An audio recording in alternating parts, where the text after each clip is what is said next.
Kumusta mga brad? It's me Eric. Welcome back sa Pocket Sense PH kung saan gumagawa tayo ng mga honest reviews tungkol sa mga pabango. Sa video na to pag-uusapan natin Latafa Oud Najdia. For the longest time, gumagamit ako o at least kinukwento ko sa inyo yung Najdia. Ito. Since 2019 ginagamit ko na yan. Ito nakita ko na somewhere online a few years ago pero never pa talaga ako nakakita dito sa Pilipinas na ito.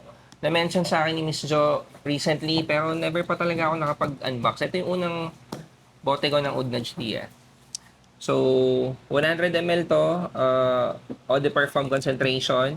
Sa ilalim may batch code. Yung box niya, katipo lang nung box ng Najdia na medyo malambot na karton. Unbox na natin. May seal of authenticity din. Seal of authenticity sa gilid.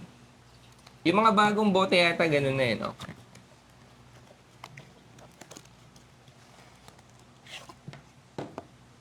Yun, wala siyang kasama Dio spray. Mukhang mas mature yung bote. Mas maliit.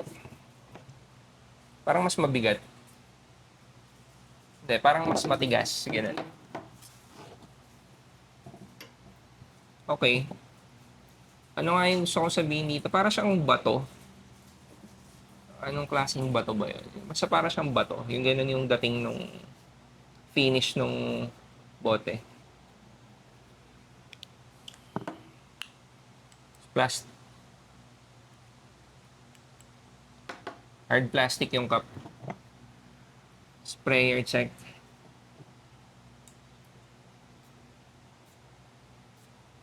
Better yung sprayer nito kasi dito sa isang Najdia. Ang hina ng sprayer ng Najdia na OG. Itong Oud Najdia, mas malakas. Basic. Parang magkaamoy lang sila. Pero try natin.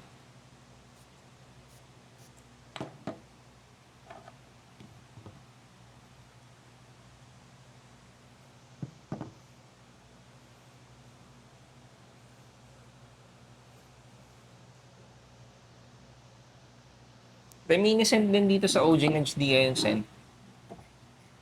Parang mas mature lang talaga. Chinek ko na yung note breakdown na ito.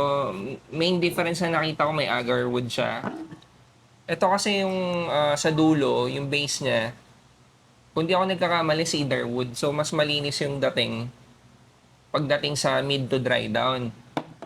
Kapag agarwood, iba kasi magiging dating nun. Hindi siya kasing linis nung kung ano yung meron dito. Sa opening, same vibe pero not as youthful. So, para siyang Najdia lang na pinamature. Ganun yung first impression ko sa opening. Hindi kasing sweet ng OG. OG. Najdia OG ah.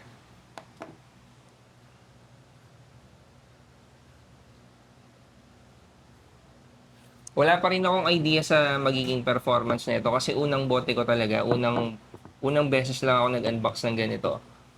Pero yung impression ko sa amoy, para siyang ganitong Najdia na pinamature. Lesser sweet, hindi rin kasing bright, hindi rin kasing fresh.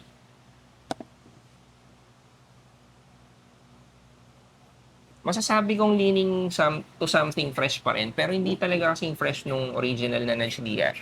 So, first impression ko, saan mo pwedeng gamitin to or kailan mo pwedeng suotin, mag-work pa rin to kahit sa mainit or sa umaga. Versatile yung dating pa rin.